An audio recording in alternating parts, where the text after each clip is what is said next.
దగ్గరగా చెప్దామా? హల్లెలూయా, హల్లెలూయా. వాక్యదానంలోకి వెళ్దాం. జాగ్రత్తగా వాక్యాన్ని పట్టుకోవడానికి ప్రయత్నించండి. మనం ధ్యానిస్తున్న అంశం ఏంటి అంటే, ఆయన పరిశుద్ధుడు కనుక మనము కూడా పరిశుద్ధులుగా జీవించడం ద్వారా నాకు యేసు తెలుసు అని చెప్పగలం. మరలా చెప్తున్నాను, యేసు పరిశుద్ధుడు కనుక మనము కూడా పరిశుద్ధుడుగా జీవించడం ద్వారా నాకు యేసు తెలుసు అని చెప్పగలం. పరిశుద్ధత అనే పదానికి వేరు చేయబడుట అని అర్థం చెప్పాను. వేటి నుంచి వేరు చేయబడాలి అంటే ఇప్పటికి 4 విషయాలు చెప్పాను. ఒకటి, కపట స్వభావం నుండి వేరు చేయబడుట పరిశుద్ధత అని చెప్పాడు. 2, మాట ఇచ్చి తప్పకపోవుట పరిశుద్ధత అని నేర్పించాడు. 3వది, ఆజ్ఞ అతిక్రమము పాపము అని ఎరిగి ఆజ్ఞాతిక్రమము చేయకుండా పరిశుద్ధంగా జీవించుట పరిశుద్ధత అని చెప్పాడు. 4వది, వాక్యమే సత్యమైనది కనుక సత్యమైన వాక్యమందు నిన్ను నీవు ప్రతిష్ఠించుకొనుట పరిశుద్ధత నేర్పించాడు. ఈరోజు ఇంకొక అడుగు ముందుకెళ్ళి 5వ విషయం నేర్పిస్తున్నాను. జాగ్రత్తగా రాసుకోండి. చాలా రెఫరెన్సులు చెప్తాను, అన్నీ కూడా పెద్ద పెద్ద రెఫరెన్సులు, చదవడానికి సిద్ధంగా ఉండండి. ఓకేనా? 5వ మాట నాతో పాటు చెప్పండి. యేసు ఒక్కడే దేవుడు, ఆయన మాత్రమే నన్ను నిత్య రాజ్యమును చేర్చగలడు. మరలా చెప్పండి అందరూ కలిసి. యేసు ఒక్కడే దేవుడు, యేసు ఒక్కడే దేవుడు, ఆయన మాత్రమే నన్ను నిత్య రాజ్యమునకు చేర్చగలడు అని నేను ఒప్పుకుంటున్నాను. చేద్దాం. యేసు ఒక్కడే దేవుడు సార్, యేసు ఒక్కడే దేవుడు సార్, ఆయన మాత్రమే నన్ను హెవెన్ పరలోక రాజ్యానికి చేర్చగలడు సార్, ఇంకెవరూ చేర్చలేరు. Are you believing? ఒప్పుకుంటున్నారా? ఆయన గురించి కొన్ని మాటలు బైబిల్ నుంచి చదువుదాం. ఆదికాండము 17వ అధ్యాయము 1వ వచనంలో ఆయన గురించి కొన్ని మాటలు ఉన్నాయి. అక్కడ ఏమన్నా రాయబడి చూడండి. 17:1. అబ్రాము 99 ఏళ్ల వాడైనప్పుడు యెహోవా అతనికి ప్రత్యక్షమై, రైట్, నేను సర్వశక్తిగల దేవుడను. ఎవరంట ఆయన? నేను సర్వశక్తిగల. ఎవరంట ఆయన? సర్వశక్తిగల. నోట్ చేసుకోండి. దేవుడు ఏంటంట? సర్వశక్తి గల దేవుడను. నేను సర్వ శక్తి గల దేవుడను. ఇంకా కిందికి వెళ్ళమ్మా. నా సన్నిధిలో నడుచుచు, నా సన్నిధిలో నడుచుచు నిందారహితుడవై ఉండుము. ఎలా ఉండాలట? ఎలా ఉండాలట? నిందారహితుడవై. Now check our self. మన కొద్ది మనం పరీక్షించుకుందాం. దేవుని సన్నిధిలో ఆయన చెక్ చేస్తే నిందారహితులుగా ఉండాలి అని ఆయన చెప్తున్నాడు. ఉన్నామా అని ప్రశ్నించుకుందాం. మళ్ళీ సరే అండి. నేనెవరు? నేను సర్వశక్తి గల దేవుడను, నా సన్నిధిలో నడుచుచు నిందారహితుడిగా ఉండుము.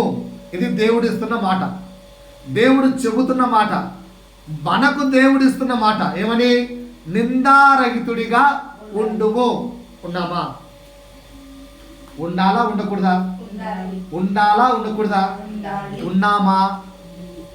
రైట్, మొదటి మాట.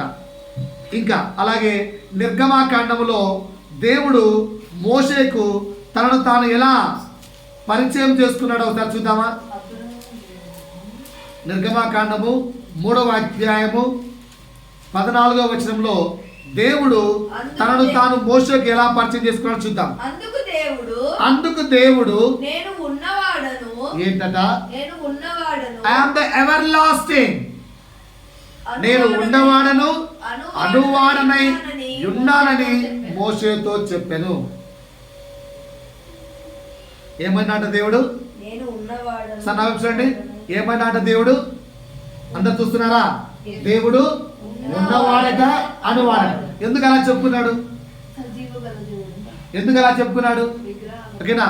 అలెగ్జాండర్ ప్రపంచాన్ని పరిపాలించాడా లేదా? పరిపాలించాడా లేదా? రాజ్యం అంతమైందా ఉందా? రాజ్యం అంతమైందా ఉందా? రాజ్యం అంతమైందా ఉందా? కానీ ఆ విధంగా ఎంతో మంది రాజులు వస్తారు పోతారు, కానీ నేను మాత్రం సృష్టికి ముందు ఉన్నవాడను, సృష్టి తర్వాత కూడా ఉండగలవాడను. So I am the everything. నేను ఉన్నవాడను, అనువాడనై ఉన్నాను. దేవుడు సర్వత్రా ఉన్నవాడు. ఈ పాయింట్ అర్థమైందా? రైట్. మరలా చెప్తున్నాను, ఈ మాటలు ఏ దేవుడు, దేవునిగా కొలవబడుతున్న ఏ వ్యక్తులు, ఈ సృష్టిలో దేవునిగా కొలవబడుతున్న ఏ వ్యక్తులు కూడా ఈ మాటలు చెప్పలేదు. ఓకేనా? రైట్. ఇంకొక మాట చూద్దాం. ఇంకొక మాట యోహాను సువార్త 14వ అధ్యాయము 6వ వచనం. యోహాను సువార్త 14వ అధ్యాయము 6వ వచనం. యేసు ఇక్కడ చాలా స్పష్టంగా చెప్పేశాడు. యేసు ఏమంటున్నాడు?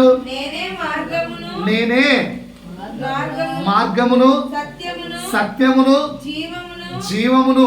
చాలమ్మా. యేసు ఏమైనాడు సార్ నాకు చెప్పండి? మార్గమును, సత్యమును, జీవమును.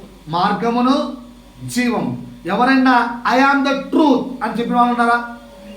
ఏ దేవుని దగ్గరికి వెళ్ళండి, ఈ సృష్టిలో కొలవబడుతున్న ఎవరైనా ఐ ఆమ్ ద ట్రూత్, నేనే సత్యం, నేనే సత్యం అని చెప్పిన వాళ్ళు ఎవరు లేరు, ఎవరు చెప్పలేరు. ఓకేనా? నేనే మార్గము, అట్ ద సేమ్ టైం నేనే జీవము అని చెప్పిన వారు కూడా ఎవరు లేరు. Is the only one person. ఆ మాట ఎవరు చెప్పగలుగుతారంటే దేవుడు మాత్రమే ఆ మాట చెప్పగలరు. ఇంకా మనుషులు ఎవరు కూడా ఆ మాట చెప్పలేరు. ఐ ఆమ్ ద ట్రూత్ అని ఎవరు చెప్పలేరు. సో ఎవరైతే దేవుడై ఉన్నారో ఆ వ్యక్తి మాత్రమే నేనే మార్గము, నేనే సత్యము, నేనే జీవము అని చెప్పగలరు. ఆ మాట చెప్పిన ఏకైక వ్యక్తి ఎవరు? సో మనము ఆ ఏకైక వ్యక్తిని దేవునిగా కలిగి ఉన్నామా? మళ్ళా చెప్పాలి, మనము ఆ ఏకైక వ్యక్తిని దేవునిగా కలిగి ఉన్నామా? ఒకసారి పక్కకి చెప్పండి. సార్ మీకు యేసు ఒక్కడే దేవుడా? మీకు యేసు ఒక్కడే దేవుడా? ఇంకెవరు దేవుడు లేరా? యేసు ఒక్కడే దేవుడా? యేసు ఒక్కడే దేవుడా? యేసు ఒక్కడే దేవుడా? ఇంకెవరు దేవుడు లేరా? రైట్. సో ఈరోజు నా అంశం ఏంటంటే ఇంకొంచెం ముందుకెళ్దాం, ఆయన గురించి కొన్ని మాటలు విందాం. చాలా మంచిగా అనిపిస్తాయి వినడానికి. నాకైతే ఈ మాట చాలా అద్భుతంగా అనిపించింది. అబ్బా, సత్యమైన దేవుడు, మార్గమైన దేవుడు, నన్ను సృష్టించిన నా జీవమైన దేవుడు. మేబీ డాక్టర్స్ క్యాన్ ట్రీట్మెంట్ ఇవ్వగలరేమో, జీవాన్ని ఇవ్వలేరు.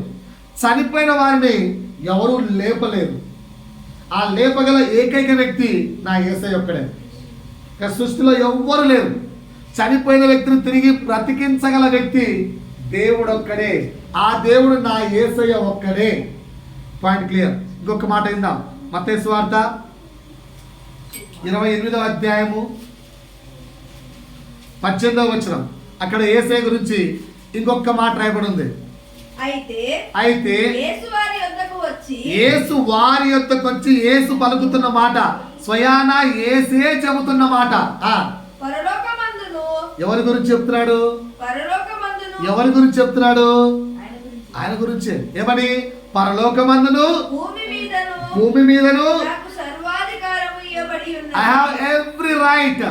I have every right. అర్థమవుతుందా? భూమి మీదను పరలోకంలోను నాకు సర్వ అధికారము ఇవ్వబడి ఉన్నది. స్టార్టింగ్ ఏం కదా ఇచ్చాను? దేవుడు అబ్రాహాముతో ఏం చెప్పాడు? సర్వశక్తి గల దేవుడను, ఐ ఆమ్ ద ఎవ్రీథింగ్. ఇక్కడ యేసు కూడా సేమ్ కొటేషన్ ఇస్తున్నాడు. అట్ ద సేమ్ టైం అందరు నా వైపు చూడాలి. ఏం చెప్తున్నాడు యేసు? ఏం చెప్తున్నాడు? పరలోకమందును భూమి మీదను నాకు సర్వాధికారం ఉన్నది. అయిపోయింది అక్కడ వాక్యం. కాబట్టి ఆగండి. మీరును వెళ్ళి సమస్త జనులను శిష్యులనుగా చేయుడి. అంటే ఇక్కడ ఏమంటున్నాడు? పరలోకం మీదను భూమి మీదను నాకు ఎలాగైతే అధికారం ఉందో, my dear disciples, my dear son, my dear daughter, నా జనాంగమా, నా సొత్తు, నేను నా స్వరక్తం ఇచ్చుకున్న నా జనాంగమా, మీకు కూడా అట్టి అధికారమునిచ్చి పంపుతున్నాను. ఎంత గొప్ప దేవుడు ఒకసారి ఆలోచించండి. ఇంత గొప్ప అధికారం కావాలి అన్న వాళ్ళు ఒకసారి చేతులు పైకెత్తి, lord I am your son, lord I am your daughter చెప్పగలవారన్నారా? గట్టిగా గట్టిగా చెప్పగలవారన్నారా? దేవాని నీ కుమారుడను కుమార్తెను. ఎంతమంది చెప్తున్నారు? ఎస్, దేవుడు ఎంత గొప్ప అధికారం తెలుసుకోండి. తండ్రి అయిన దేవుడు కుమారుడైన దేవునికి పరలోకమందును భూమి మీదను సర్వాధికారం ఇస్తే, ఆ యేసయ్య తను నమ్ముకున్న, తను వెంబడించే, తను ప్రేమించే మనలకు ఏమిచ్చాట? తాళము చెవులు ఇచ్చాడు. Yes, take it. ఇదే మాట మళ్ళీ ప్రకటనలో ఉంటుంది చూడండి. ప్రకటన 1:18. ఈ చెప్పిన మాటలు మళ్ళీ అక్కడ ఉన్నాయి. ప్రకటన 1:18 తీయండి. ఈరోజు బైబిల్ గబగబా తిప్పండి. చాలా రెఫరెన్స్ చెప్తాను. నేను మొదటి వాడను కడపటి వాడను. ఎవరట? మొదటి వాడను. ఒకసారి చూడండి, ఒకసారి చూడండి. ఇలా స్పేస్ దొరుకుదాం. ఆ స్పేస్ లో అక్కడ సూర్యుడు, ఆ సూర్యుడి చుట్టూ అలా కొన్ని ప్లానెట్స్, ఇంకా దూరాన నక్షత్రాలు. ఇది విశ్వం అని పిలువబడుతుంది కదా. ఏం మాట్లాడుకుంటున్నారమ్మా? ప్రభు మాట్లాడు. రైట్, ఆలోచించాలి. ఈ విశ్వం అంతా సృష్టించబడడానికంటే ముందే ఎవరున్నారట? Nothing is there at the time I am there. ఇప్పుడు ఈరోజు ఈ సృష్టిని చూస్తూ దీని గురించి చదువుకోవడానికి కొన్ని వందల సంవత్సరాలు, కొన్ని వేల సంవత్సరాలు పట్టింది. బట్ స్టిల్ విశ్వం గురించి నువ్వు తెలుసుకున్నది ఎంత అంటే ఇంత. ఒక్కసారి నా వైపు చూడండి. విశ్వం గురించి తెలుసుకున్నది ఎంత? ఇంత. సైంటిస్ట్ అందరు కలిసి, వందల వేల సైంటిస్టులు కలిసి, లక్షల సైంటిస్టులు కలిసి సృష్టి గురించి తెలుసుకున్నది ఎంత? ఇంత. కానీ ఆ సృష్టి లేక ముందే సృష్టిని సృజించిన దేవుడు ఇంకెంత గొప్పవాడి ఉంటాడు. ఆయన గురించి తెలుసుకోవాలంటే ఇంకెంత ప్రయత్నించాలి. మార్నింగ్ ప్రకాష్ గారు చెప్తున్న మెసేజ్ చూస్తున్నాను. ఆయన అంటున్నాడు, సెర్చ్, గూగుల్ ఇట్. మీకు ఏదైనా కాంటాక్ట్ చేస్తారు హోంవర్క్ కావాలంటే గూగుల్. మరి దేవుడు కావాలంటే గూగుల్ ఇట్, సెర్చ్ చేయండి, దేవుణ్ణి వెతకండి. విశ్వాన్ని వెతకడానికి, విశ్వంలో ఉన్న అద్భుతాలు వెతకడానికి, విశ్వంలో ఉన్న అన్న గొప్ప గొప్ప కార్యాలు తెలుసుకోవడానికి లక్షల మంది సైంటిస్టులు కలిసి వెతికి వెతికి వెతికి వెతికి పట్టుకుంటే ఇప్పటికీ కన్క్లూజన్ లేదు. విశ్వంలో ఉన్న సైంటిస్ట్ అంతా కలిసి, అరే the day calendar when we are doing, one day is missing అని కొట్టుకు వస్తుంటే వాళ్ళ కింద అటెండర్ గానో ఏమో పనిచేసేవాడు అనుకుంటా. ఏమైంది సార్ ఇంత తల కొట్టుకుంటారు అడిగాడు. అరే క్యాలెండర్ మొత్తం తయారు చేసాంరా, వన్ డే ఈజ్ మిస్సింగ్ అన్నమాట. అదేంటి సార్ అంత గొప్ప మాట చెప్తారు? చాలా ఈజీ. అదే యెహోషువ గ్రంథం ఓపెన్ చేయండి. యెహోషువ సూర్య చంద్రులను ఒక రోజు ఆపాడు, అందుకు వన్ డే మిస్సింగ్ సార్ అన్నమాట. సో సైంటిస్ట్ ఆర్ సర్చింగ్, కానీ వాటన్నిటికీ సమాధానం బైబిల్లో ఉంది. అలాంటి బైబిల్ ఎన్నిసార్లు చదవాలి?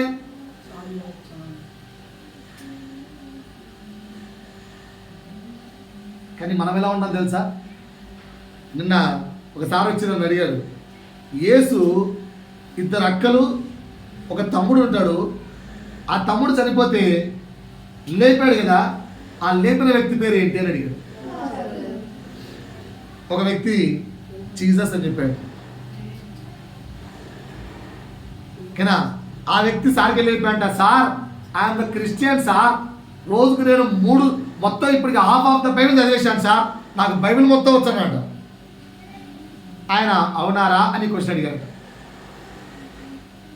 సో మనం ఏం చేస్తున్నామంటే దేవుణ్ణి తెలుసుకోకుండానే, సెర్చ్ చేయకుండానే, సర్వశక్తివంతమైన దేవుని యొక్క శక్తిని అర్థం చేసుకోకుండానే క్రైస్తవులుగా బ్రతికేస్తున్నాం. అందుకే ఈరోజు చెప్పే మాట ఏంటి? విశ్వమునే వెతకడానికి ఇన్ని సంవత్సరాలు పడితే ఆ విశ్వాన్ని సృష్టించిన సృష్టికర్తను వెతకడానికి, తెలుసుకోవడానికి ఇంకెంత సమయం కావాలి? ఆయన అర్థం చేసుకోవడానికి ఇంకెంత సమయం కావాలి? అంత సమయాన్ని ప్రభుతో వెచ్చించాలి అనేది మాట చెప్పడానికే ఈరోజు 5వ పాయింట్ తీసుకున్నాను. పరిశుద్ధత అనే దానికి అర్థం ఏంటి? ఏం చెప్పాను? యేసు ఒక్కడే దేవుడు. మళ్ళీ నా వైపు చూస్తున్నారు అందరూ. యేసు ఒక్కడే దేవుడు, ఆయన మాత్రమే నన్ను నిత్య రాజ్యంలో చేర్చగలడు అని నువ్వు తెలుసుకుంటే, అని నువ్వు ఎరిగితే, అది ఎరిగితే యేసును మాత్రమే దేవునిగా కలిగి జీవించుట పరిశుద్ధత. ఆయనను మాత్రమే దేవునిగా కలిగి జీవించుట పరిశుద్ధత. ఇప్పుడు సార్ మేము మా అందరికీ ఆయనే దేవుడు సార్, ఆయన కాకుండా మేము ఎవరిని దేవుడిగా పెట్టుకోలేదు సార్ అనుకుంటున్నామేమో. ఏమేమి దేవుడిగా కలిగి ఉన్నామో ఇప్పుడు ఒక 10 దేవుళ్ళని చెప్పిస్తారు. ఎక్కువ చూపించదలుచుకోలేదు. ఒక 10 దేవుళ్ళను బైబిల్లో వ్యక్తులు ఎలా వాటిని దేవుళ్ళగా చూసుకున్నారో మనం ఎక్కడైనా అక్కడ ఇరక్కపోయామేమో. మనము కూడా వాళ్ళలాగా వాటినే దేవుడిగా కొలుస్తూ నిజమైన దేవుడు, నిజమైన దేవుడు, రక్షకుడైన దేవుడు, నిన్ను నన్ను నిత్యరాజ్యము చేర్చే యేసు అనే ఒక్క దేవుణ్ణి విడిచిపెడుతున్నామేమో. చెక్ చేసుకున్నావా? నాతో పాటు త్వరగా వాక్యాన్ని తీసేయండి. మార్కు సువార్త ఒక్కొక్క పాయింట్. ఫస్ట్ పాయింట్, మార్కు సువార్త 7వ అధ్యాయము 1వ వచనం నుంచి చదువుకుంటూ వెళ్తే అక్కడ కొందరు వ్యక్తులు కనిపిస్తారు. మనమేమైనా అదమ్మా ఒక క్షణం, బైబిల్ ముందు చదివితే ఫస్ట్ ప్రైజ్ ఇవ్వట్లే నేను ఇక్కడ. అందరూ తీరి మార్కు సువార్త 7వ అధ్యాయము 1వ వచనం నుంచి చదువుతూ పోతే అక్కడ కొంతమంది వ్యక్తులు కనిపిస్తారు. మనమేమైనా అందరూ మనమేమైనా ఆ కేటగిరీలో ఉన్నామేమో చెక్ చేసుకుందాం. అది నా పాయింట్. రైట్, చదవమ్మా. యెరూషలేము నుండి వచ్చిన పరిసయ్యులు శాస్త్రులు ఎవరంట? శాస్త్రులు పరిచయులు. వీళ్ళకు దేవుడు ఎవరో నేను చెప్తాను రండి. శాస్త్రులకు పరిచయులకు దేవుడు ఎవరో చూడండి. కాదు చూడమ్మా, చదువు. కొందరును ఆయన యొద్దకు కూడి వచ్చి ఆయన శిష్యులలో కొందరు అపవిత్రమైన చేతులతో అనగా కడుగని చేతులతో భోజనం చేయుట చూచిది. పరిసయ్యులు యూదులందరూ పెద్దల పారంపర్య ఆచారం. ఒక్క నిమిషం ఆలోచించాలి. చూడండి, ధర్మశాస్త్రం వారికి దేవుడు కాలేదు. ధర్మశాస్త్రం అంటే ఏంటి? దేవుడు ఇచ్చిన మాట. దేవుడిచ్చిన మాటను వారు దేవుడిగా భావించి అయ్యా ఇది నీ మాట అని జీవిస్తే ఉత్తమమే. కాదని చెప్పట్లేదు. ఎందుకంటే వాక్యమే శరీరధారి అయి కృపాసత్య సంపూర్ణుడిగా మన మధ్యకు వచ్చింది కనుక ఆ వాక్యాన్ని మనం ఫాలో అవుతున్నాం. పాయింట్ అర్థమైందా? నా వైపు చూస్తున్నారా? ధ్యానం ఉందా? ఇక్కడే ఉన్నారా లేదంటే ఎక్కడున్నా వేరే విషయాల్లో ఉన్నారా? ఏం చెప్తున్నాను? వాక్యమే శరీరధారి అయి మన మధ్యలో కృపాసత్య సంపూర్ణుడిగా వచ్చింది. కానీ అప్పట్లో ధర్మశాస్త్రంలో దేవుడిచ్చిన వాక్యాన్ని యూదులు పాటించడం కూడా మంచిదే. కానీ వాళ్ళు దేన్ని పాటిస్తున్నారు? ధర్మశాస్త్రమును పాటిస్తున్నామని చెబుతూ వాటితో పాటు పూర్వపు పెద్దలు ఏదైతే ఆచారాలు పెట్టుకుంటూ వచ్చారో వాటికి బహు ప్రాధాన్యత కలిగి జీవిస్తున్నారు. సో ఇక్కడ శాస్త్రులకు పరిచయులకు దేవుడు ఎవరండి? పెద్దల పారంపర్య ఆచారాలు. నీలో ఎవరికి లేవా? మనలో ఎవరికి లేవా? ఇంకెన్నాళ్ళు చెప్తాం మీ ఆన్సర్. ప్రభువు రాకడ సమీపించుచున్నది అని జనులు గగ్గోలు పెట్టి వాక్యములు సువార్తను విరివిరిగా పంచడానికి ప్రయత్నిస్తూ చావుకు సైతం తెగించి శిష్యులు ఊరూరా పరిగెడుతుంటే మనమేమో ఇంకా ఉన్నాయి సార్, మేము ఇంకా అదే పాత ఆచారంలో ఉంటాం సార్. అదే ట్రెండ్. దీని గురించి ఎక్కువ చెప్పదలుచుకోలేదు, ఎందుకంటే పోయిన వారం చెప్పాను ఆల్రెడీ. పారంపర్య ఆచారాలు 10 చెప్పాను. ఇంకా ఇదే పారంపర్య ఆచారాల్లో కొనసాగుతాం సార్ అంటే ఏం చేయాలి సహోదరుడా సహోదరు? మార్పు ఎప్పుడు? ఆలోచించండి. సో మళ్ళీ ఒకసారి చెప్తున్నాను, జాగ్రత్తగా ఏంటంట? శాస్త్రులకు పరిశీలకు గర్ల్స్, శాస్త్రులకు పరిశీలకు ఎవరు దేవుడై ఉన్నారు? పెద్దలు నియమించిన పారంపర్య ఆచారాలు.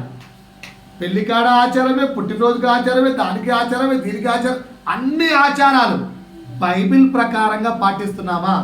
ఇక నుంచైనా నా సంగమా, దేవుడు నాకు అనుగ్రహించిన కుటుంబమా, ఆలోచించండి. దయచేసి ఎవరో బాధపడతారని పెద్దల పారంపర్య ఆచారాలకు ఇప్పటికీ ఫాలో అవుతూ వెళ్ళకండి. ఓకేనా? మన మా అక్క అంటుంది, బావ చనిపోయాక 11 నెలలకు పుట్టినరోజు చీర పంపించాలరా. నేను పంపించాను. నాకు తెలుసు నువ్వు పంపించమని, అది కలుగుతానా? నేను పంపించాను. ఎవడు చెప్పాడు? నా దేవుడు చెప్పలేదు. అట్లంటే అట్లంటలేక ఇట్లంటలేదు. మరి పేరు రాను అయిపోయింది, నేను పోలేను, పంపించాను. ఎవరో బాధపడతారు, మా అక్క బాధపడుతుంది, మా చెల్లి బాధపడతాడు, అందరూ బాధపడతారు, బాగానే ఉంది. అందరూ బాధపడతారు, బాగానే ఉంది. ఒక చిన్న ఎగ్జాంపుల్ చెప్తాను, నాకు చెప్పండి. మీ అందరికి ఒక ఉద్యోగస్తులు ఉంటారు కదా, మీ పైన అధికారి. ఆయన బాధపడతారని చెప్పి మొగుడిని బాధ పెట్టచ్చా? కదా, సారీ ఏమండి నువ్వు అర్థం చేసుకోండి, బాస్ కదా, ఆయన ముద్దు కొంటే బాగోదు కదా, నువ్వు ఒకసారి అర్థం చేసుకుంటే ఏ హస్బెండ్ ఒప్పుకుంటాడు? ఒప్పుకుంటాడా? మరి వాడెవడో బాధపడతాడని చెప్పి పరిశుద్ధమైన కన్యకగా మిమ్మల్ని దేవునికి అప్పగిస్తుంటే ఆ వరుణ్ణి బాధ పెట్టడం ఎంతవరకు సమంజసం? ఆలోచించండి. పాయింట్ అర్థమవుతుందా? దేవుణ్ణి ఎంతైనా తుక్కపెట్టచ్చు, కానీ పారంపర్యంగా ఎవరో పెట్టిన ఆచారాన్ని మాత్రం అలా కొనసాగిస్తూనే వస్తున్నాం. జాగ్రత్త సుమా, జాగ్రత్త సుమా. వీరి గురించి యేసు చెప్పిన ఒక మాట విందాం. మత్తయి సువార్త, ఏది శాస్త్రులు పరిచయులు పారంపర్య ఆచారాలు పాటించే వారి గురించి యేసు చెప్పిన ఒక మాట. మత్తయి సువార్త 23వ అధ్యాయము 13-14 వచనం. అయ్యో వేషధారులైన ఏమంటున్నాడు వాళ్ళను? వేషధారులారా, నటించిన నటన చాలిక మారండి, లేకపోతే మీరు పరలోక రాజ్యంలోకి ప్రవేశించరు. మిమ్మల్ని నమ్మిన నీ నెక్స్ట్ జనరేషన్ కూడా పరలోక రాజ్యంలోకి వెళ్ళదు. ప్రేమగా పిల్లలు కానీ వాళ్ళని కూడా తీసుకుని నరకంలో పడేస్తే ఎంత దారుణం తల్లిదండ్రులారా, ఆలోచించండి. నీతో ఆపేయండి. నేనేదో చర్చిస్తూ పిల్లలకు కౌన్సిలింగ్ చెప్తూ ఒక మాట అంటున్నాను. కానీ మాకు బాగా అలవాటైన బూత్ పదం, మా ఫ్యామిలీ ట్రెండ్కి బూత్ పదం, అది మా ఫ్యామిలీలో ఊత పదం అనమాట. అది లేకుండా మేము మాట్లాడం. ఇది మా నాన్న కానీ మా అక్కలు కానీ మాకు తెలిసిన వాళ్ళందరూ కూడా మా ఫ్యామిలీలో ప్రతి ఒక్కరు ఆ మాట మాట్లాడతాం. అది మాకు అలవాటు బూత పదం. ఏది నీ అమ్మ అని మొదలు పెట్టాలి, ఏది మొదలు పెట్టి అది అలవాటు మాకు. అది లేకుండా ఏ మాట మాట్లాడం. కానీ ఏదో పిల్లలకు కౌన్సిలింగ్ ఇస్తామన్నా ఏదో చెప్తూ అవును కదా నా పిల్లలు మాట్లాడరే, అవును నా పిల్లలు మాట్లాడరు. ఎందుకు? నేను దాన్ని ఆపేసుకున్నాను. నా జ్ఞానం వచ్చిన తర్వాత నేను కూడా వాడాను ఆ పదాన్ని, విపరీతంగా వాడాను. మ్యారేజ్ దగ్గరికి వచ్చినప్పుడు నేను అలవాటు చేసుకున్నాను. అమ్మో నేను ఇదే పదం వాడితే నెక్స్ట్ నా పిల్లలు కూడా ఈ పదంతోనే అలవాటు అయిపోతారు. కనుక ఫుల్ స్టాప్ ఎక్కడో సాట పెట్టాలి. మరి ఇందులో సంగమా, ఇప్పుడు ఈ పిల్లలు నరకంలో పడద్దంటే ఆ తల్లి ఫుల్ స్టాప్ పెట్టాలి. ఆమె పిల్లలు నరకంలో పడద్దంటే మీరు ఫుల్ స్టాప్ పెట్టాలి. వీళ్ళు నరకంలో పడద్దంటే మేము ఫుల్ స్టాప్ పెట్టాలి. వేటికి? ఆచారాల.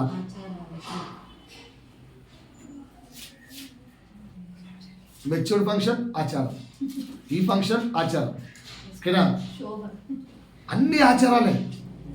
ఏమంటే 11 రోజులు వేయాలి, 4 రోజులు కూర్చోవాలి, 5 రోజులు కూర్చోవాలి, 6 రోజులు కూర్చోవాలి, ఈ మూల కూర్చోవాలి, ఆ మూల కూర్చోవాలి, ఇక్కడే కూర్చోవాలి, ఆ పాట ఈ పాట ఇన్ని ఆచారాలా?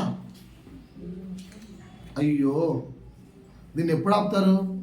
మీ దగ్గరే ఆపకపోతే తర్వాత అది కంటిన్యూ అవుతుందా, కంటిన్యూ కాదా? చెప్పండి సార్. తల్లిదండ్రులు మాట్లాడాలి. మీ దగ్గర ఆపకపోతే నెక్స్ట్ అది కంటిన్యూ అవుతుందా కాదా? అవుతుంది. అంటే మీరు నరకానికి పాత్రలు, ప్రేమగా కన్న పిల్లలు కూడా తీసుకెళ్ళి అగ్నిలో పడేస్తున్నారు మీరే. వాడేమనుకుంటాడో, మా అత్త ఏమనుకుంటుందో, మా మామ ఏమనుకుంటాడో, మా చిన్నమ్మ ఏమనుకుంటుందో. ఆ చిన్నమ్మ నిన్ను నరకానికి పాత్రలు చేసింది.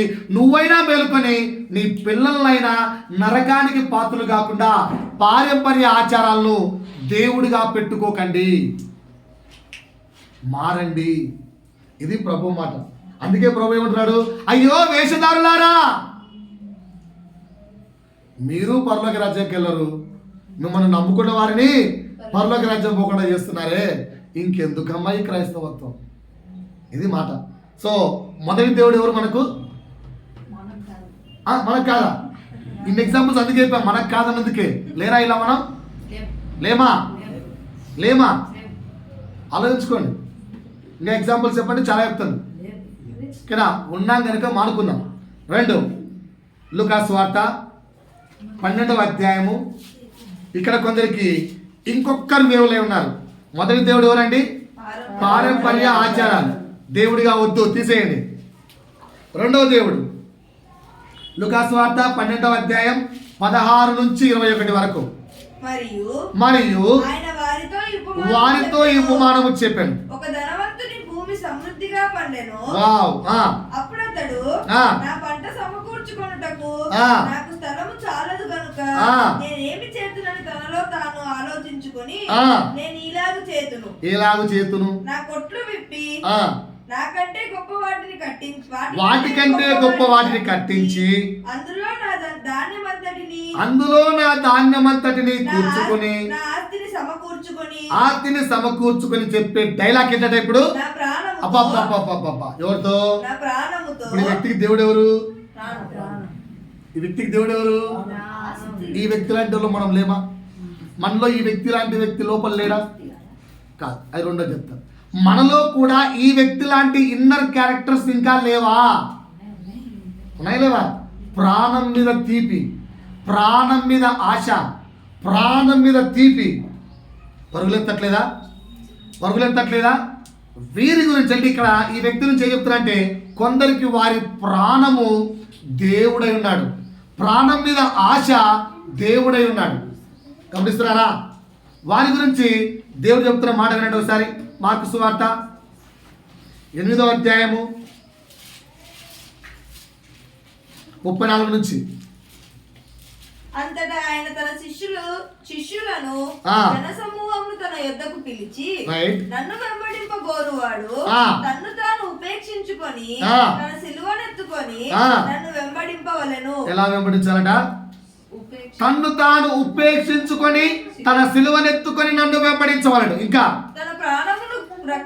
నా ప్రాణమును రక్షించుకోవాలని ఆశపడేవాడు, ప్రాణం మీద ఆశ కలిగిన వాడు, ప్రాణ ప్రీతి కలిగి ప్రాణమునే దేవుడిగా కొలిచేవాడు ఏమైతాడట? దాన్ని పోగొట్టుకుంటాడంట. క్లియర్ వాక్యం చెప్తుంది. ఇంకా మనలో ప్రాణ ప్రీతిని చూడండి, ఉందా లేదా? పరిచర్యకి సిద్ధపడండి. అమ్మో కొడితేనో, ఎవరన్నా ఏమన్నా అంటేనో, వాక్యం చెప్తే వాళ్ళు ఫీల్ అయితేనో, వాక్యం చెప్తే వాళ్ళు తిడితేనో, ఎవరన్నా వచ్చి కొడితేనో, అమ్మో నీ కింద పడిపోతేనో. ప్రాణప్రీతి లోపల ఇంకా ఉంచండి. పరిచర్య అందుకే సిద్ధపడట్లేదు జనం. దేవుని పనికి ఎందుకు సిద్ధపడట్లేదు అంటే, వాక్యము నేర్చుకోవడానికి రెడీ, వాక్యం వినడానికి రెడీ, వాక్యం చెప్పడానికి రెడీగా లేవు. ప్రభువు చెప్పినట్టుగా పరలోకమందును భూమి మీదను నాకు సర్వాధికారం ఇవ్వబడింది, నా కుమారుడా నీవు కూడా వెళ్ళి సర్వశక్తివంతమైన నన్ను, సర్వశక్తివంతమైన నా గురించి, నిజమైన దేవుడైన యేసయ్య గురించి, నా గురించి నువ్వు చెప్పు అని ఉద్యోగం ఇస్తే, ఒక్కసారి నా వైపు చూడండి అందరూ. మీరు పనిచేసే ఉద్యోగస్తులలో క్యాంపెయిన్ చేసుకోండి అంటే ఎంతమంది స్టేటస్లు పెడతారు? మీ గురించి చెప్పుకోండి అంటే స్టేటస్లు పెట్టరా? దేవుడి గురించి ఎందుకు పెట్టరు?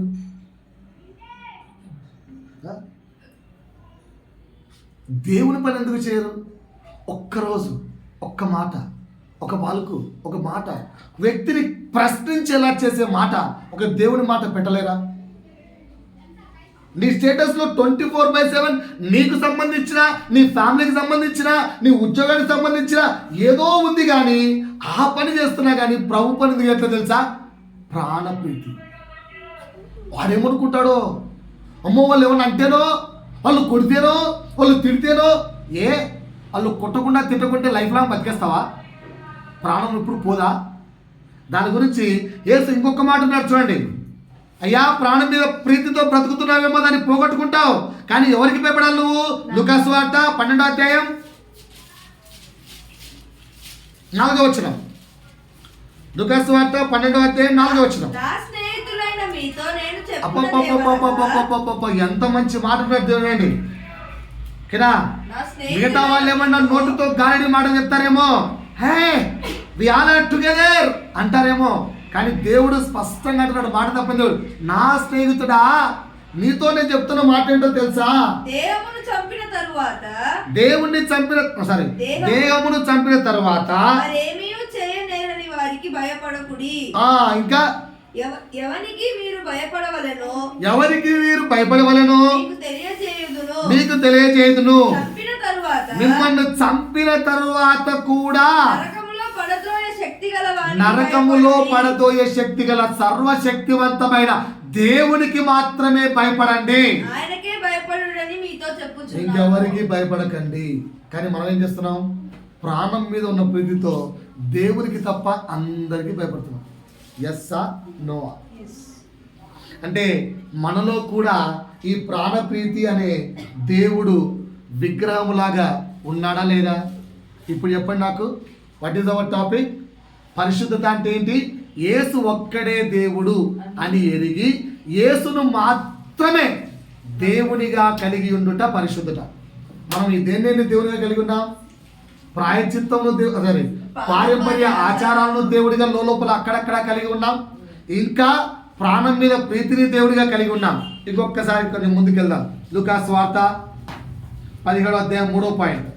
లూకా సువార్త 17వ అధ్యాయం 11 నుంచి 19 వరకు చాలా గొప్ప సంఘటన ఉంటుంది అక్కడ. లూకా సువార్త 17వ అధ్యాయము 11వ వచనం నుంచి 19వ వరకు. సమరయ గలిలయ మధ్యలో వెళ్ళుచుండెను. ఆయన గ్రామంలోనికి వెళ్ళుచుండగా, చూడండి వైపు అందరూ ఎక్కడికి వెళ్తుండగా, రైట్, 10 మంది కుష్ఠరోగులు ఆయనకు ఎదురుగా వచ్చారు. చూడమ్మా, ఎంతమంది? 10 మంది కుష్ఠరోగులు ఆయనకు ఎదురుగా వచ్చారు. రైట్. దూరంగా నిలిచి యేసు ప్రభువా మమ్ము కరుణించుమని కేకలు వేసి ఆయన వారిని చూచి మీరు వెళ్ళి మిమ్మల్ని యాజకులకు కనపరచుకోండి పోండి అన్నాడు. వెళ్తుంటే ఏమైంది? వారు వెళ్ళుచుండగా కుష్ఠరోగం బాగైపోయింది. ఎంతమంది వచ్చారు? 10 మంది. ఎంతమంది వచ్చారు? 10 మంది. ఎంతమందికి బాగైంది? 10 మందికి బాగైంది. కానీ వాళ్ళల్లో ఒకడు మాత్రమే రిటర్న్ దేవుని దగ్గరికి వచ్చారంట. ఎవరు వీళ్ళు? కృతజ్ఞత కలిగిన వ్యక్తి ఒక్కడే. అంటే 1:10 రేషియో. వీళ్ళకు దేవుడు ఎవరు తెలుసా? 9 మందికి. ఆ ఒక్కడికి దేవుడు ఎవర్రా అంటే స్వస్థత ఇచ్చిన యేసు. ఆ 9 మందికి దేవుడు ఎవర్రా అంటే స్వస్థత దేవుడు. వాళ్ళకి కావాల్సిన స్వస్థతే. స్వస్థత ఇచ్చిన దేవుడు వద్దు. మనలో ఈ డిసీజ్ లేదా? అర్థం కాలే. దేవుని యొద్దకు వస్తే నా అవసరతలు తీరుతాయి, నాకు స్వస్థతలు వస్తాయి, నాకు విడుదలలు వస్తాయి. నాకు ఇవి చాలంతే. అవి ఇచ్చిన దేవుడు వద్దు. అవి ఇచ్చిన ఆ దేవుడి యొక్క కండిషన్స్ వద్దు. అవి ఇచ్చిన ఆ దేవుడి యొక్క నియమాలు వద్దు. అవి ఇచ్చిన ఆ దేవుడి యొక్క ఆజ్ఞలు నాకొద్దు. ఐ వాంట్ ఓన్లీ ఆయన దగ్గర నుంచి వచ్చే స్వస్థత పొందుకున్నాం, చాలు, అయిపోయాయి. ఈ 9 మందిలో ఒకడమా? ఒక్కరిలా ఉన్నామా? చెక్ చేసుకోండి. మన జీవితం 9 మందికి ఎలాగైతే స్వస్థతలు, విడుదలలు, ఆశీర్వాదాలు, అవసరతలు దేవుడై ఉన్నారో, మనము కూడా దేవుని యొద్దకు కేవలం యాజ్ ఎ క్రిస్టియన్, లేదా నాకు అవసరత, లేదా నాకు ఏదో పని, లేదా నేను క్రిస్టియన్ కనుక దేవుని చర్చికి వెళ్ళాలి అన్న ఏదో formality way of living, formality way ఆఫ్గా దేవుని దగ్గరికి వస్తున్నామా? సర్వశక్తివంతమైన దేవుడు ఆయనని భయము కలిగి, భక్తి కలిగి, శ్రద్ధ కలిగి, ఆశ కలిగి, అత్యాసక్తి కలిగి దేవుని దగ్గరికి వస్తున్నామా? ఎలా వస్తున్నాం? ఎలా వస్తున్నాం? ఎలా వస్తున్నాం? మనమే ప్రశ్నించుకోవాలి, వేరే వాళ్ళకి సమాధానం చెప్పద్దు. మనమే ప్రశ్నించుకోవాలి. ఆన్సర్ ఏమొచ్చింది? 1:10 రేషియో నడుస్తుంది. 1:10 రేషియో. మనం ఇప్పుడు 9 మందిలో ఉన్నామా? ఒక్కరిగా ప్రత్యేకత కలిగి ఉన్నామా? Are a special person? అందరూ అలా ఉంటే అందరితో పాటు నేను అని ఉన్నామా? లేదు, నా యేసయ్య ప్రత్యేకించబడిన వాడు కనుక నేను కూడా ఆ ప్రత్యేకమైన జనాంగంలో ఒక్కడిని అని ఎలా ఉన్నామా? ఎలా ఉన్నామండి? ఎలా ఉన్నాం? ఎలా ఉన్నాం? యేసు ఒక్కడే మనకు దేవుడా, లేదంటే ఆ 9 మందిలాగా అవసరతలు దేవుడైపోయాయా? చెక్ చేసుకోండి.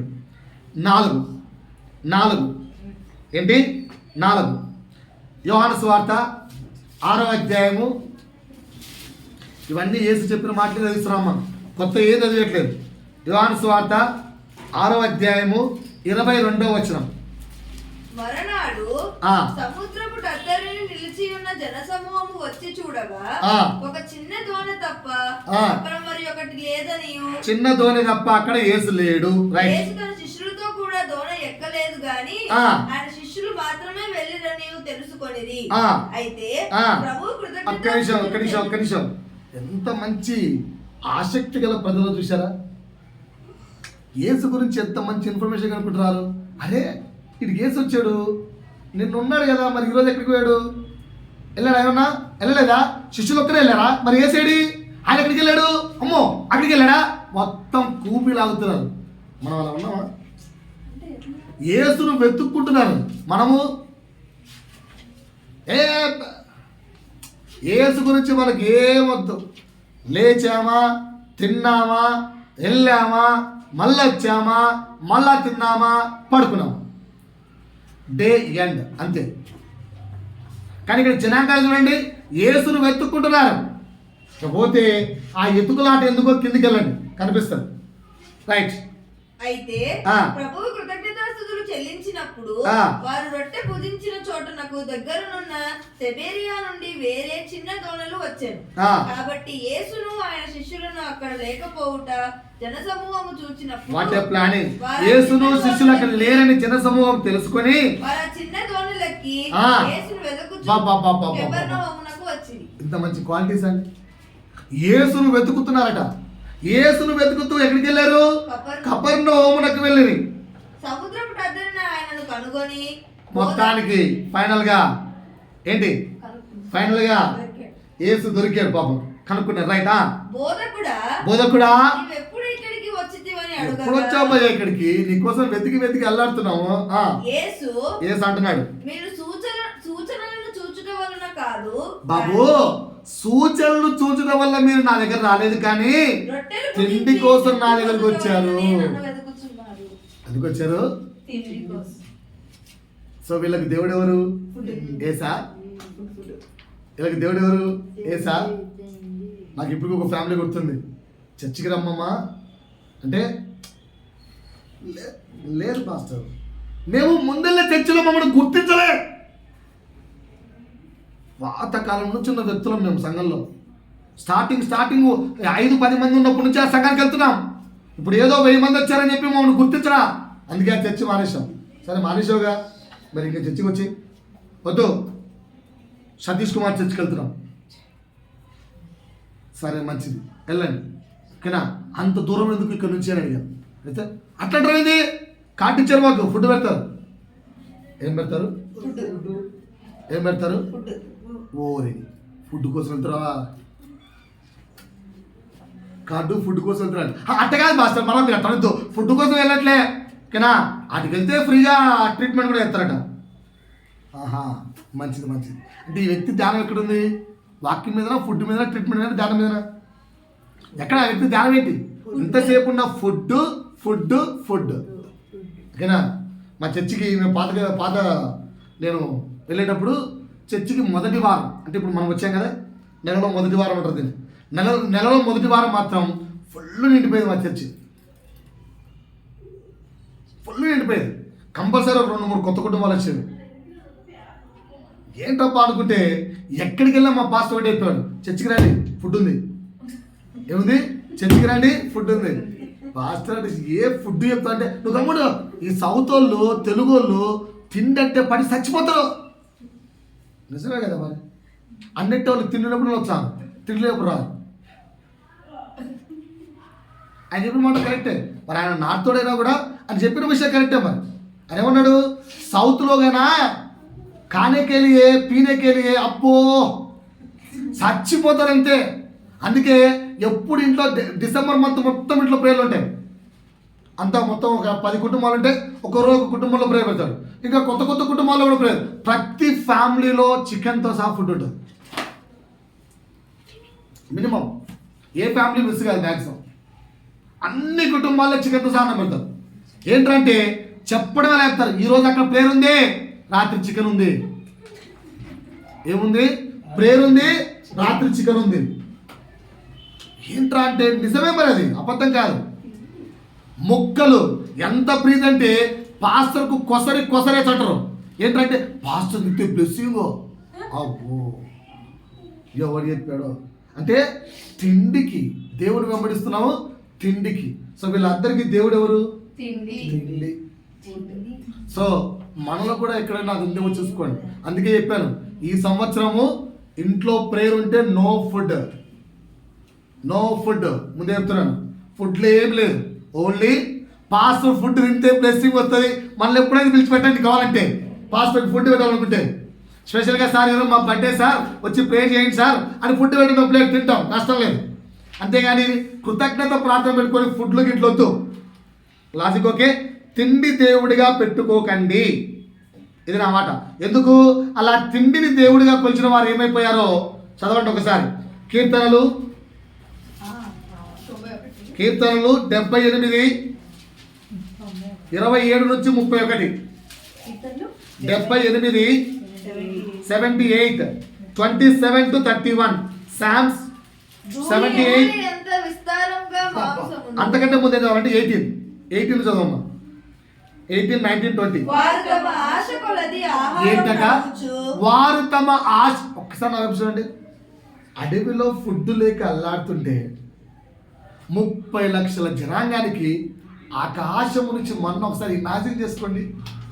30 lakhs పీపుల్స్ పైన నుంచి అట్లా ఫుడ్ పడుతుందంటే అది కూడా ఏంది, చిన్న చెడిపోకుండా. అసలు ఆ ఇమాజినేషన్ ఊహించుకోండి సార్ మీరు.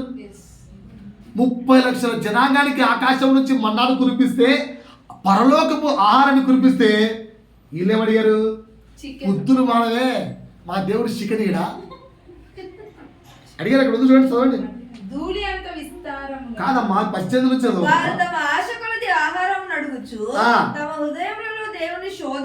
హృదయములలో దేవుని శోధిస్తూ చెప్పుగా ఈ అరణ్యములో దేవుడు భోజనమును సిద్ధపరచగలడా అని చెబుతూ దేవునికి విరోధముగా మాట్లాడింది. రైట్. ఇంకా ఆయన బండను కొట్టగా నీరు ఉబికెను. ఓకే, నీళ్లు కాలువలై పారెను. అది కూడా ఓకే. ఆయన ఆహారం ఇయ్యగలడా? మరి ఆయన ఆహారం వీళ్ళు తినట్లేదు ఆహారాన్ని. మన్నా తింటున్నారు కదా ఆల్రెడీ. ఎవరు ఇచ్చారు వీళ్ళకు? దేవుడు ఇచ్చాడు. మరి అయినా కూడా మళ్ళీ ఏమంటున్నారు? ఆహారం ఇవ్వగలడా? ఆయన తన ప్రజలకు మాంసము స్పెషల్ గా మెన్షన్ చేశారు. నాన్ వెజ్ ఇవ్వగలడా అని వారు చెప్పుకొని ఇచ్చాడా లేదా? కిందికి వెళ్ళమ్మా. 27 కెళ్ళు. ధూళి ఎంత విస్తారముగా మాంసమును. చూడండి, ఎంత ధూళి ఎంత విస్తారంగా ఉంటుందో అంత విస్తారంగా మాంసం ఇచ్చేసాడు దేవుడు వాళ్ళకు. సముద్రపు ఇసుక రేణువులంత విస్తారముగా రెక్కలు గల పిట్టలను. చూడు, ఏంటి నాన్ వెజ్ చికెన్ ఒకటే కాదు, ఇంకా సముద్ర జంతువులతో సైతం. ఇంకా రైట్. ఆయన వారి మీదకి కురిపించారు. ఇంకా వారి దండు మధ్యను వారి నివాస స్థలముల చుట్టూను ఆయన వాటిని అట్లా కుమ్మరించేసాడు వాళ్ళ మధ్యలో. రైట్. ఇంకా వారు కడుపార తిని ఎక్కసొచ్చింది అనే కాడికి వచ్చేసారు. అంత కడుపార తిన్నారట. తిన్నారు, బానే ఉంది. ఇంకా వారు ఆశించిన దానిని ఆయన అనుగ్రహించెను. ఇంకా వారి ఆశ తీరక మునిపే ఆహారం ఇంకా వారి నోళ్ళలో ఉండగానే దేవుని కోపం వారి మీదకి దిగెను. వారిలో బలిసిన అందుకే అన్నారు తిండిపోతులారా పరలోక రాజ్యంలో స్వతంత్రించుకోలేరు. క్రైస్తవత్వము తిండి ఆటలు పాటలు కాదు. నేను ఒక స్లిప్ పంపించాను మా ప్రిన్సిపల్ సార్. సో చిల్డ్రన్స్లో వాళ్ళ ఫాదర్ వచ్చాడు, చర్చిలో ప్రోగ్రామ్ ఉందంట, ఇంటికి పంపాడు. అలాంటివి నాకే తగులుతాయి మరి ఏందో చదివి. చర్చిలో ప్రోగ్రామా, ప్రేయరా, ఏంటి ఈరోజు స్పెషల్ అడిగారు. ప్రేయర్ కాదు సార్, క్రిస్మస్ అని చెప్పి గేమ్స్ ఆడుకోవడానికి స్పెషల్గా స్కూల్ బంద్ చేయించి చర్చిలో ప్రోగ్రామ్ సాటర్డే కదా. అంటే వాక్యమా ఇలాంటి తిండిపోతులు లేదా గేమ్స్ మీద ఉన్న ధ్యానము? ప్రకటించే స్వార్థ లేదు. గేమ్స్ ఆడిచ్చి క్విజ్లు పెట్టి అవి పెట్టి కామెడీ షోలు పెట్టి ఈ షోలు పెట్టి జనులను ఆకర్షించుకుంటున్నారు. చాలా తప్పు. వీళ్ళందరికీ దేవుడు ఎవరు? తిండి దేవుడు అయిపోయారు. సో ఇప్పుడు ఎంతమంది దేవుళ్ళు చెప్పారు సార్? గుర్తు చేసుకోండి. పొరపాటు ఏమన్నా మనలో అందరిలో ఉన్నాయి సార్, లేవు అని చెప్పకండి. సార్ నాకు ఇలాంటి ఏం లేవు సార్, నేను perfect sir, I'm mister perfect sir, I'm miss perfect sir, లేదా మిస్సెస్ పర్ఫెక్ట్ సార్ ఏం చెప్పకండి. ఏం లేవు, అందరిలో ఈ లోపల ఉన్నాయి. ఏంటంటే పారంపర్య ఆచారాలు ఇప్పటికీ ఉన్నాయి లోపల. కొన్ని ప్రాణం మీద ప్రీతి, ఇంకా అవసరతలను బట్టి దేవుని కోసం. 2 4 తిండి. 5 చెప్తున్నాను. 5 మార్కు సువార్త 10వ అధ్యాయము 17వ వచనం నుంచి 22. మార్కు సువార్త 10వ అధ్యాయం. మార్గమున పోవుచుండగా ఒకడు పరిగెత్తుకొని వచ్చి ఆయన ఎదుట మోకాళ్ళుని, సద్బోధకుడా, నిత్య జీవమునకు వారసుడగునట్టు నేనేమి చేయదునని ఆయన అడిగాడు. యేసు, నన్ను సత్పురుషుడిని ఎలా చెప్పుచున్నావు? దేవుడు ఒక్కడే గాని మరి ఎవడును సత్పురుషుడు కాడు. నరహత్య చేయవద్దు, వ్యభిచరింపవద్దు, దొంగిలవద్దు, అబద్ధ సాక్ష్యము పలకవద్దు. చెప్పాడు. ఆ వ్యక్తి అన్నాడు, బోధకుడా, చిన్నప్పటి నుంచే ఇవన్నీ ఆజ్ఞలు పాటిస్తున్నాను sir. I am best Sunday school student sir. ఎవరు? I am best Sunday school student sir. మనం ఎప్పుడు ఈ డైలాగులు చెప్పమా? నేను భలే చెప్తే డైలాగ్. ఎందుకంటే when I'm a Sunday school student I'm topper. I'm a topper. Sunday స్కూల్లో ఇస్తే కంటతో టకా టకా టకా అయిపోయాను. అది నచ్చి నన్ను తీసుకెళ్ళి వాళ్ళ స్కూల్ వేసి వస్తున్నారు టీచర్లు. ఆ సండే స్కూల్ టీచర్కి ఒక ఓన్ స్కూల్ ఉంది, డెఫ్ అండ్ డమ్ స్కూల్. చెవిటి పిల్లల మూగ పిల్లల స్కూల్. వాళ్ళు నేనంటే చాలా ఇష్టం అని చెప్పి నన్ను వాళ్ళ స్కూల్ వేసుకున్నాను. నేనేం చోటుని కాదు, నేనేం మూగోని కాదు, నాకు మాటలు అన్నీ వచ్చు, కానీ ఆ లాంగ్వేజ్ కూడా నాకు వచ్చు. అప్పట్లో ఇప్పుడు రాదు, మర్చిపోయాను. అంత ప్రేమ వాళ్ళకి నేనంటే, అంత ఇష్టం వాళ్ళకి నేనంటే. ఎప్పుడు అదే స్కూల్లో ఉండేవాడిని. ఎందుకు? Topper of the Sunday school student. ఏదైనా టాప్ చెప్పేవాడిని. అట్లా మీరు ఎవరు లేరా? చెప్పుకోరా మీరు ఎప్పుడు? ఏం చెప్పుకోరా? నాకు బైబిల్ బాగా తెలుసు, నేను ప్రార్థన బాగా చేసేదాన్ని, నాకు ప్రార్థన బాగా వచ్చు, నేను సూపరు, నేను డూపరు చెప్పుకోరా ఎప్పుడు? ఏమమ్మా చెప్పుకోలే? ఎంత మంచిగా ఉండాలి. అరే నాకు అసలు తెలియదు. రైట్. అలా కూడా ఈయన కూడా చెప్తున్నాను సార్, నేను చైల్డ్హుడ్ నుంచి ఇవన్నీ పాటిస్తున్నాను సార్. బట్ యేసు ఏమంటున్నాడు?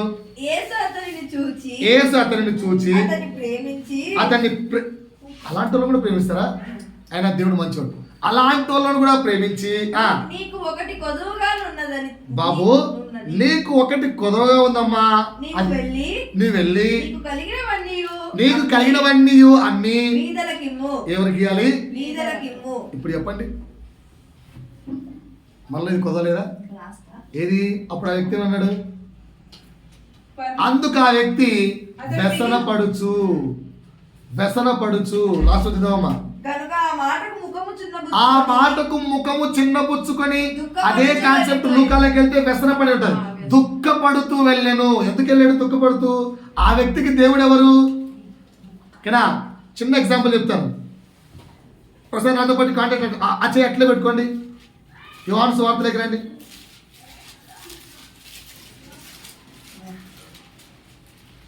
యోహాను సువార్త ఒకటి మొదటి అధ్యాయం దగ్గర రండి.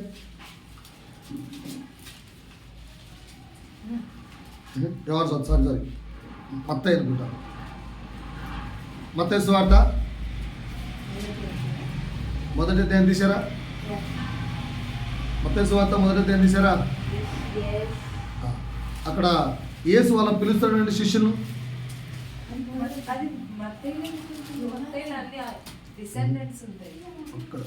ఒక్క నిమిషం చెప్తా.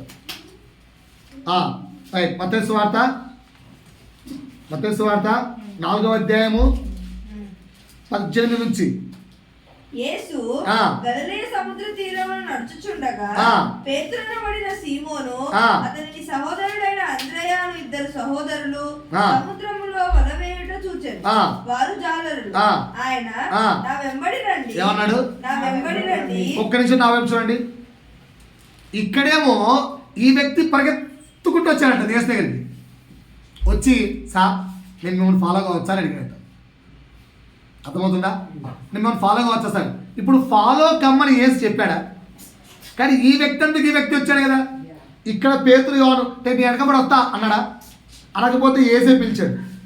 యేసు పిలుస్తానే విలేశారు. అక్కడ చూడండి ఎక్కడ ముందు ఏముందో, నేను మిమ్ములను మనుషులను పట్టు జాలరుగా చేతులని వారితో చెప్పి వెంటనే వారి వలలు విడిచిపెట్టారు. ఆ పేరు అంటే 22లోకి రండి. వెంటనే వారు తన దోణెను తన తండ్రిని సమస్తమును విడిచిపెట్టి యేసుని వెంబడించారు. కానీ ఈ వ్యక్తి వెంబడిస్తానని వచ్చి భయ రాబోయే మరి దాన్ని అమ్మేసి అంటే ఏమన్నాడు? మొక్కలు చేత పుచ్చుకు వెళ్ళిపోయాడు. వీళ్ళేమో వెంబడిస్తానని చెప్పలేదు, వచ్చేయండి అంటే అన్ని విడిచిపెట్టి వచ్చారు. డిఫరెన్స్ అర్థమైందా? ఈ పేతురుకు యోహానుకు దేవుడు ఎవరు? వెంబడించమని చెప్పిన యేసయ్య దేవుడు. మనం ఎలా ఉండాలి? ఆ యొక్క యవనస్తుల్లాగా ఉండాలా? పేతురు యోహానులాగా ఉండాలా? చెప్పండి సార్. పేతురు యోహాను అన్ని వదిలేస్తారు. ఆంధ్రయ్య వాళ్ళు అన్ని వదిలేస్తారు. వదిలేసి యేసుని వెంబడించి నువ్వే మాకు దేవుడు సార్, నువ్వు ఉంటే సార్, నువ్వు ఎక్కడ ఉంటే అక్కడ ఉంటాం అంతే. ఈ యవనస్తుడు ఏంటి? డబ్బును దేవుడిగా కలిగి ఉన్నాడు. దేన్ని? ధనమును దేవుడిగా కలిగి జీవిస్తున్నాడు. మనలో లేమా అట్లా? మనలో లేమా? ఒకసారి మళ్ళా లూకాసు వార్త 12వ అధ్యాయం 21వ వచనం. లూకాసు వార్త 12వ అధ్యాయం 21వ వచనం. దేవుని ఎడల ధనవంతుడు కాక, ఎవరి ఎడల? దేవుని ఎడల ధనవంతుడు కాక తన కొరకే సమకూర్చుకొనువాడు అలాగుననే యుండునని చెప్పాను. ఇప్పుడు నా వైపు చూడండి సార్. మీరు దేవుని యందు ధనవంతులా? మీ లోకంలో మీరు ధనవంతులా? సార్ అసలు ధనవంతులు అంటే ఏంటి సార్? నా వైపు చూడండి. 3 జతలు మించి బట్టలు ఉంటే వాడు ధనవంతుడు. 3 జతలు, 3 చీరలు దాటి 4వ చీర నీకుందంటే నువ్వు ధనవంతురాలు. నిజం సార్, క్యాల్కులేషన్ క్లియర్ సార్. ఇంకా నేను ఒకటి ఎక్కువ చెప్పాను సార్. బైబిల్ ఏం చెప్పిందో సార్ 2 అంగిలే చెప్పాను సార్. మరి మీరు ఒకటి ఎక్కువ చెప్తే కూడా సార్ అంటే ఎట్లా? అందులో ఒకటి పోన్లేని చెప్పాను ఎక్స్ట్రా, అయినా మీరు సార్ అంటున్నారు నన్ను. ఓకేనా? 3 దాటి ఉంటే రోజుకు నీ ఆదాయం 80 రూపీస్ దాటి ఉంటే లేదా 100 రూపాయలు దాటి ఉంటే నువ్వు ధనవంతుడు. సార్ పిల్లలు ఖర్చు పెడుతున్నారు సార్ ఈ మధ్య 100 రూపాయలు, షాప్కి వెళ్తే 100 అయిపోతుంది. నాకు తెలియదు, బైబిల్ ప్రకారంగా మీనింగ్ అదే. ఎందుకంటే 100 రూపాయలు ఉంటే నువ్వు రోజు మొత్తం ఫుడ్ తినచ్చు. చెక్ చేసుకో. మార్నింగ్ పూట ఓకేనా? మంచి ప్రాంతానికి వెళ్ళు. నిన్ను సిటీలో లగ్జరీస్ లైఫ్ మనం బతకమని చెప్పలేదు. మంచి ప్రాంతానికి పల్లెటూరుకి వెళ్తే 10 రూపాయల దోశ, ఒక దోశ కడుపు నిండుతుంది. ఓకేనా? పల్లెటూరులో హోటల్కి వెళ్తే full meals 35 to 45 rupees. So morning full meals, evening full meals 40 80 rupees full meals అయిపోయింది. 20 రూపీస్ దోశ తిన్నావు, కడుపు నిండిపోయింది. ఫుడ్కి నీకు అయ్యే ఖర్చు 100 రూపాయలు ఉన్నవాడు ధనవంతుడు. ఓకేనా? వాటర్ చెరువుల్లో దొరికితే దేవుడు ఇచ్చాడు. ఓకేనా? మనం ఇప్పుడు బిస్లరీ బాటిల్స్లోకి వెళ్ళి అలవాటు అయిపోయి రిచ్ అయిపోయాం. అర్థమవుతుందా సార్? సో దేనిలో ధనవంతులు మీరు? మరి లోకంలో ధనవంతులా కాదా అని అడగట్లేదు. అబ్రాహాము లోకంలో చాలా ధనవంతుడు, కానీ అంతకు మించి దేవునిలో ధనవంతుడాయన. మరి మీరు దేవునిలో ధనవంతులా కారా? చెప్పండి సార్. మనకెవరు దేవుడు ఇప్పుడు? ఏసా డబ్బా? ఏసు కొరకు ఎంతగా పరిగెడుతున్నావు? డబ్బు కొరకు ఎంతగా పరిగెడుతున్నావు? ప్రభు చిత్తం అయితే మిగతా 5 ఏమేంటి దేవుల్లో వచ్చే వారని చెప్తాను. ఇప్పుడు 5 దేవుళ్ళ పేర్లు చెప్పాను. సరే చెప్పండి. మొదటి పారంపర్య ఆచారాలు. 2 నీ ప్రాణం నీకు దేవుడై ఉన్నాడు. 3 స్వస్థత నీకు దేవుడై ఉన్నాడు. 4 తిండి మనకు దేవుడై ఉన్నాడు. 5 ధనం మనకు దేవుడై ఉన్నాడు. ఓకేనా? వచ్చే వారం ప్రభు చిత్తం అయితే ఇంకొక 5 దేవునిగా కొలవబడుతున్న అంశాలు వివరిస్తాను. దేవుడి వాక్యం ద్వారా మహిమ పొందుకోను గాక. ఆమేన్.